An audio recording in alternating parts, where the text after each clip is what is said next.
Hi everybody. Today we are going to be talking about social development in little kids. Specifically, we're going to be looking at attachment styles, parenting styles, temperament, stuff like that. So in your note guide, we are going to be starting in the middle of page 5 and going through page 7. And we are going to start with attachment styles before moving on to parenting styles. So like I said, attachment is all about how infants and children interact with the world socially. And there's a couple of basic components to this, the first of which is temperament. So a temperament is an infant's basic inborn disposition. Basically, you can think of it as the personality that a baby is born with. It is individual to each specific infant, and it relates to basically like how they express their needs. So if we're talking about really little babies, a lot of times it has to do with like how much they cry and why they cry. And that's generally what we mean by like the frequency of expressing needs and emotions is, how much they cry, like the intensity at which they cry, stuff like that. But it's largely just considered like a baby's personality. The important part with social development is that temperament is usually considered to be the genetic component of like social interaction and attachment and personality.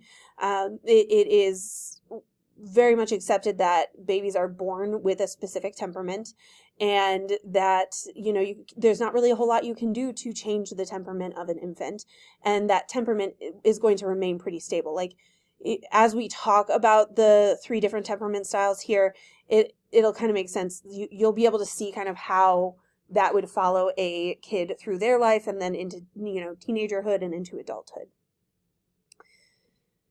So temperament is considered to be part of nature rather than nurture. It's considered to be the genetically based contribution to early personality.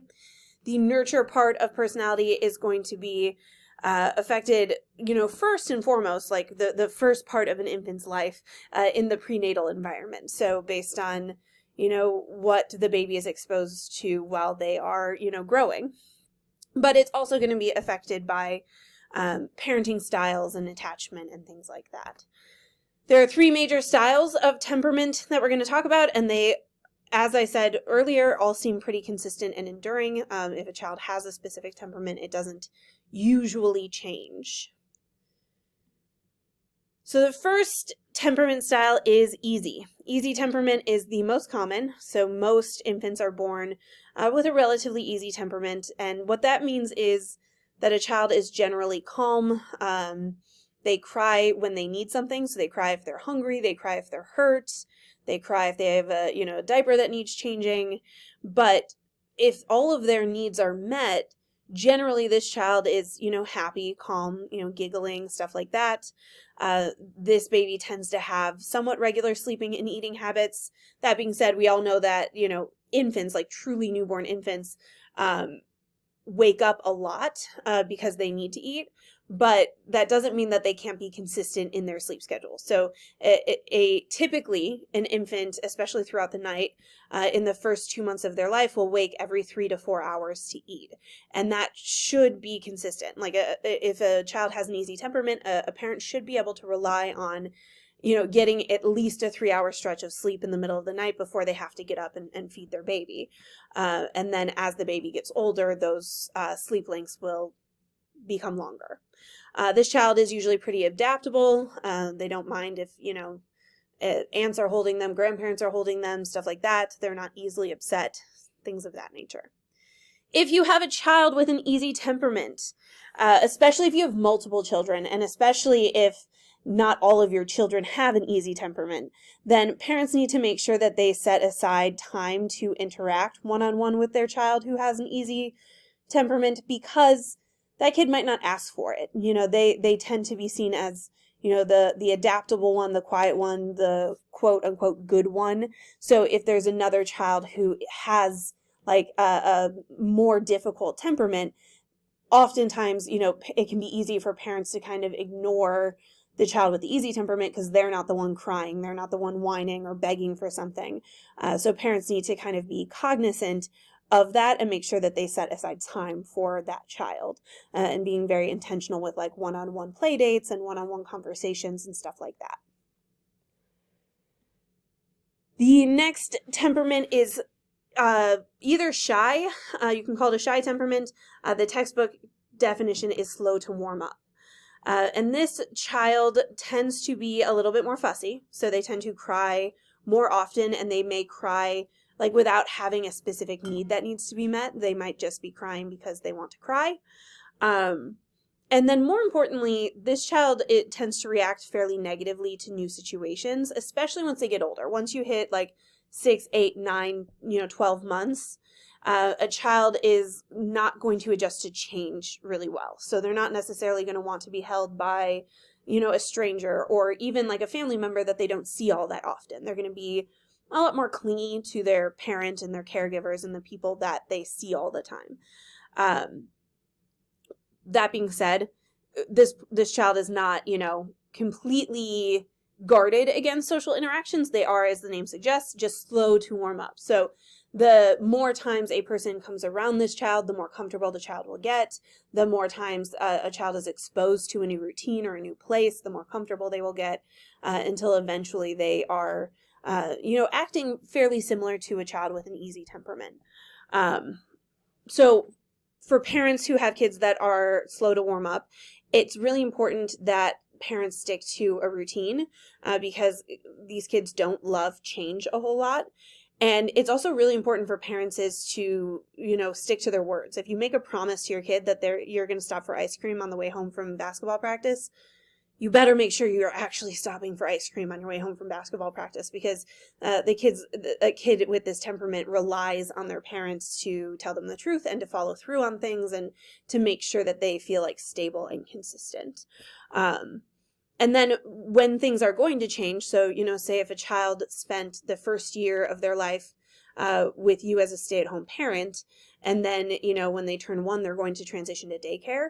You don't want that transition to be super abrupt. You maybe want to start the month before they're going to be going full-time to daycare, taking them 1 day a week to daycare, and then working up to 2 days or 3 days a week to give them that time to adjust. Otherwise, it's going to be a very harsh transition, and they're really going to struggle with it. The last temperament style is difficult. You can also refer to this temperament style as active or feisty. Some parents do not love the description of their child as being difficult. So this is the direct opposite of easy. These children are often very fussy, so this child cries a lot. If you've ever heard the word like colicky in reference to a baby, that would be, representative of a difficult temperament. These children tend to cry when they don't need anything, so they're fed, they have a clean diaper, they've, slept the amount they're supposed to sleep, they're not hurt, they're just crying because they want to cry. They tend to be pretty inconsistent in their habits as well. So where an easy child will have regular sleeping habits, regular eating habits, a difficult temperament child will not. They're going to sleep very irregularly. They might wake up a lot more in the middle of the night. They tend to be very fearful of new people and new situations. They tend to be easily upset. They tend to be, hard to calm down, stuff like that. So they just, a child with a difficult temperament needs a lot of attention. They need a lot of their parents' time and energy devoted to making sure that they're not crying and that they're properly asleep and that they're okay. Which is why, I kind of mentioned if a parent has a child with an easy temperament and a child with a difficult temperament, it can be somewhat easy to overlook the needs of the easy child because they're not as loud and whiny and cry. So that's why you need to be somewhat intentional with setting time aside for that child. If a child has a difficult temperament, parents should make sure that they really, if you've ever kind of heard a parent say yeah, I need to wear this kid out. I need to take them to the park and let them run around for an hour. That's pretty common with children with difficult temperaments, that they need a lot of stimulation and a lot of activity as they get older. So they're going to want to run around a lot. They're going to want to be outside, go to the park, be doing things all the time. They're going to want to be entertained all the time. So making sure that you have enough for this child to do, that they're, maybe signed up for a sport every season, that you have time set aside for them to go outside and run around, that you have these different kind of activities set is going to be really important. And then making sure that you are able to get your child interested in something. So when we talk about down here at the bottom, using redirection to help children transition, knowing what types of activities a child likes to do. So if you have to get the child to stop watching their favorite TV show, you want to have something prepared to transition, hey, we're not going to watch this now, but we're going to go do this instead, because otherwise the child is going to struggle with that transition.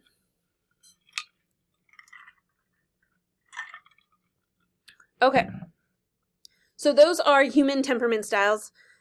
Like I said, they are considered to be the genetic component of a child's personality. We are going to move into attachment, but before we do that, we do have to take a brief detour into talking about animals. So children are born with temperament styles. Most animals are born and they go through something called imprinting. So this man here with this duck, his name is Konrad Lorenz. And he is really famous in the field of attachment psychology for studying animals and specifically studying the process of imprinting. So children often need to learn who their caregiver is, and that takes time. They tend to recognize their mother's best and their father's second best. But, in cases of adoption or foster care, children can definitely learn to trust a new caregiver. The same is not true of a lot of animals. So in animals, the learning process for attachment occurs really early in a duckling or, whatever other baby animal's life. And usually, so with ducks, which is who Konrad Lorenz studied, he found out that when a duck hatches, the very first moving object or living thing that it lays its eyes on is going to imprint on. It's going to assume that is its mother, its caregiver, which is really important to know, because you want to make sure that if you do have a mother duck who is about to hatch some ducklings, you want them to be together so the ducklings imprint correctly. And then as you can see in this picture here, you have Konrad Lorenz being followed around by some adolescent ducks. And that definitely, he was able to get ducks to imprint on him and see him as the caregiver and the quote mother figure. And so it's important, the work that he did was really important in being able to identify animals that go through that imprinting process. Ducks being one of the most famous ones. So imprinting is an animal thing. Temperament is a human thing. Okay. But they are both forms of attachment. They are both forms of social development in living organisms. Okay, so now we are going to talk about attachment in general. First of all, what do we mean when we say attachment? The psychological definition of attachment is a deep bond with a person that a baby has many shared experiences with. Almost always, this is going to be the primary caregiver. A lot of times it is the mother, because especially early on in life, if a mother is breastfeeding and is home on maternity leave, that baby spends a lot of time with their mom. It does not need to be the biological mother. There are many reasons why it wouldn't be. In the case of, adoption, foster care, or even, the situation where a mother goes back to work and the father stays at home. The child will develop a really strong attachment to the person that is providing the primary care.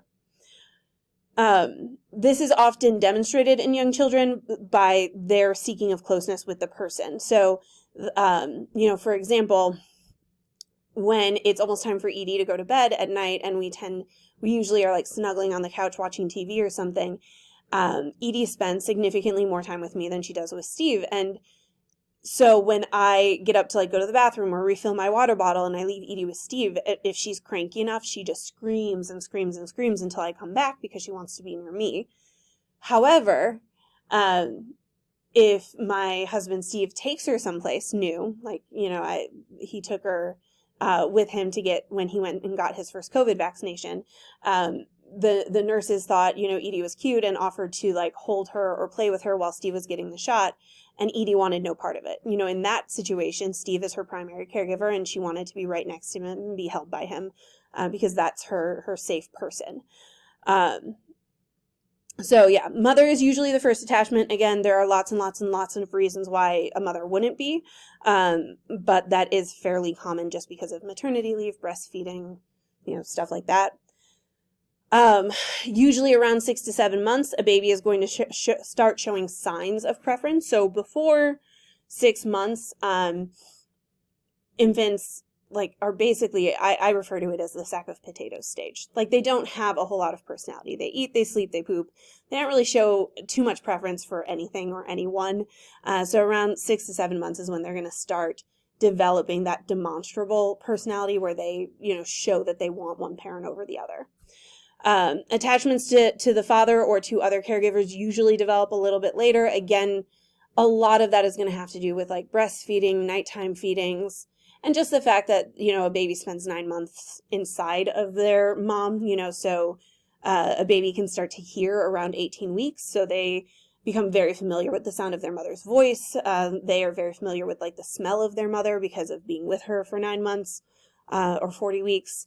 So those attachments to other caregivers usually develop just a little bit later. There are variations in attachment, and this could be related a little bit to temperament, but the variations in attachment are going to be observed in small children based on the amount of closeness an infant is seeking. So if a child is really clingy and never wants to play independently, never wants to go explore on their own, that would be probably at a more slow to warm up or difficult temperament child with a very strong attachment. Whereas a child that is more independent and more curious and more willing to go off and do their own thing probably has an easier temperament and probably has, just a child like this could have just as good and just as positive experiences with their caregiver, but also, that independence to kind of go seek the world.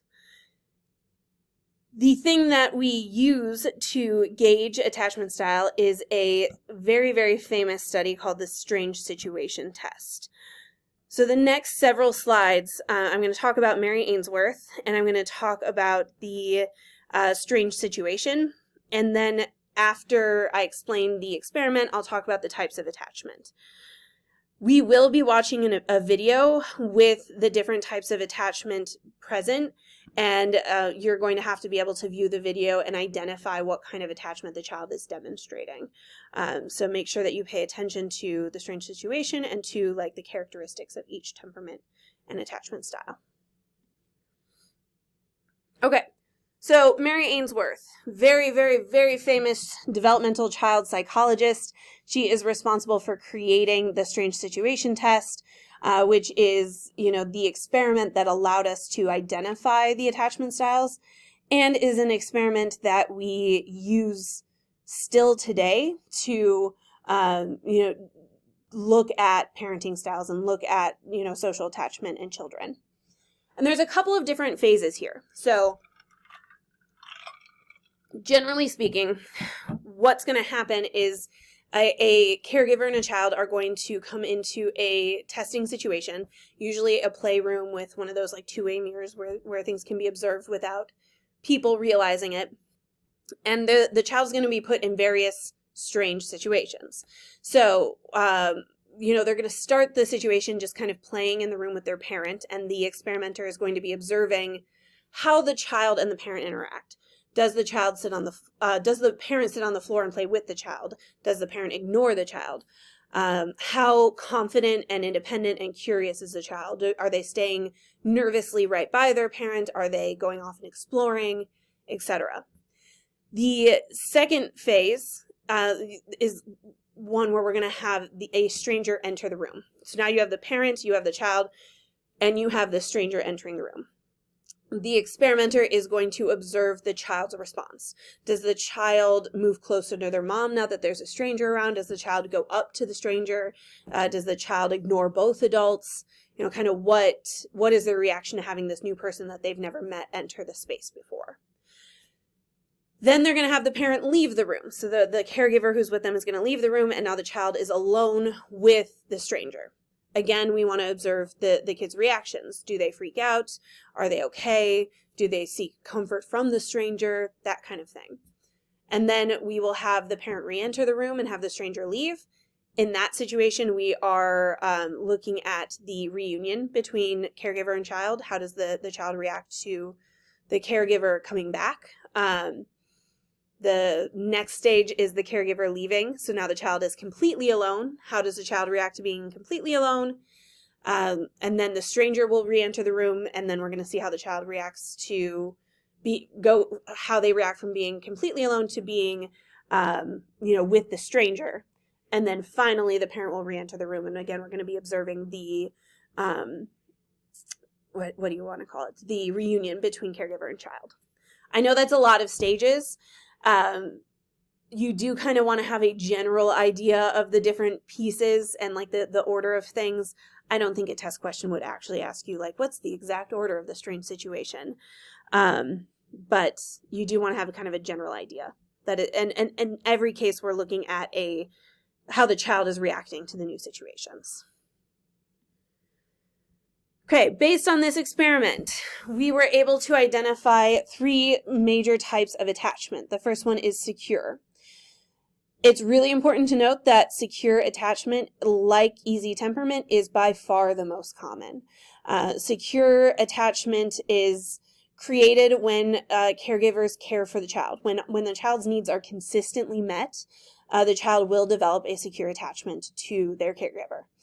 So if they're fed on time, if they have their diaper changed, if they're rocked when they're sad, if the caregiver plays with them, basic parenting will create secure attachment. So if a child has a secure attachment, what we're going to see in the strange situation is a child that is confident and curious when they are alone in the room with their caregiver. So that very first piece. But then when the stranger enters the room, you're going to see that the child becomes really nervous and shy. They'll often seek the comfort of their caregiver because they recognize that caregiver is somebody that they can trust and somebody who will keep them safe from, potentially the stranger. Anytime the parent leaves, regardless of the situation, whether the parent is leaving the child totally alone or with the stranger, the child will freak out. They will not be happy. They'll be completely inconsolable. If the stranger tries to console the baby will be completely inconsolable. They'll get really angry, like scream, crying, red-faced anger. And then anytime the child is reunited with their caregiver, they will settle down almost immediately. Again, recognizing that their parent is a safety net for them and that person will keep them safe. What this is demonstrating is that this child feels secure and they feel as if they're able to depend on their adult caregivers. They know that their caregivers are safe spaces for them, that will keep them safe, that will protect them, that will provide for their needs. So when that caregiver is removed, they become very worried, anxious, and upset because they don't know what to expect from being alone or they don't know what to expect from the stranger.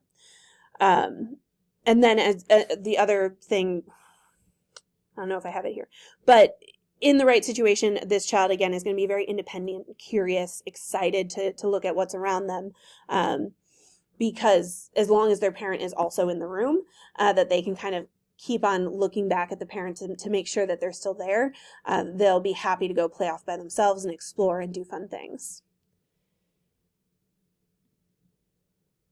Okay. I don't know why I explained it all without this slide here, so if you need to pause on this slide for a second, you can. But when the adult leaves, the child may be upset. He or she will feel reassured when the parent or caregiver returns.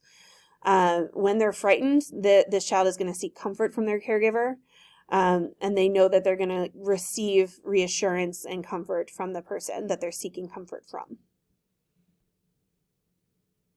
In a child who has a secure attachment, you are often going to see 2 things happen. The first is stranger anxiety.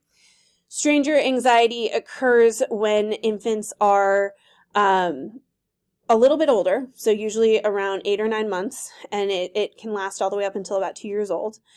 And it is considered a completely normal part of development, And what happens is that when a child meets somebody new, they're going to express fear, distress, unhappiness, because they recognize that this person is new and not their caregiver, and they're going to want to just be with the people that they recognize and that, give them comfort. Usually this is seen as like a really difficult time for parents because the child is a lot needier. The child isn't just going to go to anybody and let anybody hold them and play with them. They're really going to want to be kind of like attached at the hip to their caregiver in a social situation. But it is, despite being maybe a frustrating experience for parents, a really good one because it demonstrates that the child does have a secure attachment and that they do recognize that you are the caregiver and you provide something that all of these strangers don't. So here's one of my favorite examples of stranger anxiety. Anytime we get to that like toddler stage and you try to take your kid to go get pictures with Santa Claus, you're usually going to see some amount of stranger anxiety where the kid does not want to be with this stranger in the red suit. And it usually, again, occurs starting around 8 or 9 months, and it can last anywhere up to about 2 years. The other piece, along with stranger anxiety, is separation anxiety.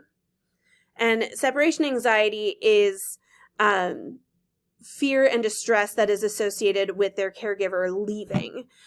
So stranger anxiety is like if you take your baby to a party and your friend wants to hold the baby and you're right there, the baby is going to freak out and not let the friend hold them. Separation anxiety has to do more with a parent leaving. So leaving a child alone at daycare or leaving a child alone with a babysitter. But you're going to see the same behaviors. A lot of crying and fussing and anger and fear of that separation. Again, this is considered a normal part of development and a sign of a good, secure attachment. Separation anxiety usually occurs a little bit later, starting between 10 and 13 months, and again, lasting into toddlerhood. So, again, to talk about Edie, but we have a baby gate that separates one half of the house from the other half of the house. And when I need to go into the kitchen from our play area, I'll have to go through the baby gate. And oftentimes I will lock the baby gate and leave Edie in the play area because there's just a lot of stuff she can get into in the kitchen. And when Edie recognizes that she's been locked on the other side of the gate away from me, she will, again, freak out until I'm on the other side with her. So that is a small version of that separation anxiety. The next type of attachment is called insecure ambivalent attachment. This attachment is considered relatively uncommon, so it's important to take note of. And an ambivalently attached child is going to become very distressed when a parent leaves. Typically, what causes an ambivalent attachment? Inconsistent caregiving is the primary thing that is going to cause this type of attachment. That's why it's relatively uncommon. Like most people are either, consistently good caregivers or consistently bad caregivers. It's a little bit rarer to find a person who is sometimes a really great caregiver and sometimes a really terrible one. This can be somewhat common in parents who work a lot. If you have two parents that both work, 80 plus hours a week and a child spends a good chunk of their time, with a babysitter or a nanny. But then there are periods where the parent takes the children on vacation and there's a lot of really good family time. That can cause that inconsistency. I know that my parents can be good parents. They can provide for me. They can be this stable, consistent presence in my life. I've seen that on, vacations. But I also know that a lot of the time they're choosing not to. They're choosing their job over me. They're choosing something else. And that is providing this inconsistency. It can also be somewhat common in households where addiction is prevalent.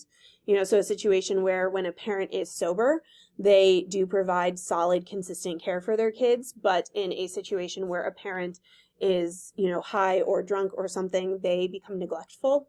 So again, what the child is learning here is that their parent can provide consistent, stable caregiving, and for some reason often chooses not to provide that. And that creates this very insecure, ambivalent attachment. in the strange situation test, I'm going to stay here. I got my slides all switched up. I'm sorry. And a child who's ambivalently attached is going to become very distressed when the parent leaves. But the one thing that you're going to find that is really interesting and different about ambivalent attachment is that the child is going to be able to be calmed down by a stranger. Okay, so like that middle situation where the caregiver leaves the child alone in the room, the child will become very upset. And when the stranger comes in and tries to comfort the child, the stranger will be successful. The reason that the stranger is able to be successful in an ambivalent attachment is because the child is used to having multiple different caregivers. They're not necessarily used to having the same consistent caregiver the way that you would see with a secure attachment. And then very, very important, the stranger is able to calm the baby down. And when the caregiver comes back, the child is going to react very angrily at their parent, at the caregiver. Mostly because, again, the child is recognizing that the caregiver can provide consistent care and is choosing not to. So they're going to react with anger and annoyance at the caregiver for having left them. Okay. And then, as I said, research suggests here that this kind of attachment is a result of poor maternal availability. And there's a lot of different reasons for this, even though, again, it is relatively uncommon. The two examples I gave you of addiction and like work tend to be really common ones. But essentially, this child is learning that they cannot depend on their caregiver to be there when they're needed, but also that they should be able to, right? That their caregiver can provide those things, but is choosing not to. And the third one is insecure avoidant. When compared to secure attachment, insecure avoidant is, again, relatively uncommon. However, it is more common than insecure ambivalent. Research suggests that this kind of attachment style is a result of abusive and neglectful caregivers. So rather than being ambivalent, they are actively avoidant of adults, actively avoidant of their caregivers. The reason for this is because children in abusive or neglectful households are often actively punished for trying to rely on their caregiver, whether they're being yelled at or physically abused or denied having their needs met. This child is going to realize that nobody is going to take care of them. Nobody is going to provide for their needs. And it might come from just being neglectful. A child could be crying for hours on end in their crib because they need a diaper change in a bottle and nobody comes. And that child therefore learns that crying doesn't get them anything. Or it could be that a child cries because they need something and is actively, again, physically abused by a parent for crying. So they're taught from a very early age that A, their needs will not be met, and B, like if they cry, if they make themselves known, it's not going to get them anywhere and it might actively get them punished. So how does this child act in the strange situation? As the name suggests, this child is going to completely avoid interaction with any of the adults. And what you're also going to see is that often the caregiver avoids interaction with the child, right? This child is going to be very independent. They are going to quietly play by themselves. On the surface, they might even seem like a really well-behaved child because they don't cry. They don't seek comfort or help from any of the adults in the room. They just kind of do their own thing by themselves. Again, that isn't because they are, quote, a good kid or anything like that. It has a lot more to do with the fact that they've learned that the caregiver isn't going to be there for them. So why seek out assistance from the caregiver? Why cry? Why do any of these things? Because it's not going to get me anywhere. And this child is also going to show absolutely no preference between the caregiver and the stranger. They've learned that, adults don't, provide what they need. And, it doesn't really matter who you are. I just kind of am going to avoid you because I don't want to know what's going to happen if I seek assistance or seek help. So the one thing that is really, really common in avoidant attachment, again, is that this kid does not cry at all. And You know, it's one of those things that if you don't know what you're looking for, it can be hard to overlook. But if you read stories of foster parents or adoptive parents who take in infants that come from abusive or neglectful households, they will pretty much universally tell you that the kid never cries. And a lot of people, when you take that baby out into public, are like, oh, you're so lucky your baby never cries. And it's actually kind of this heartbreaking situation where the baby isn't crying, not because they're like a good baby. They're crying. They're not crying because they don't think anybody is going to come when they cry. So that lack of crying, that especially when they're hungry or have a dirty diaper, is very indicative of neglect or abuse.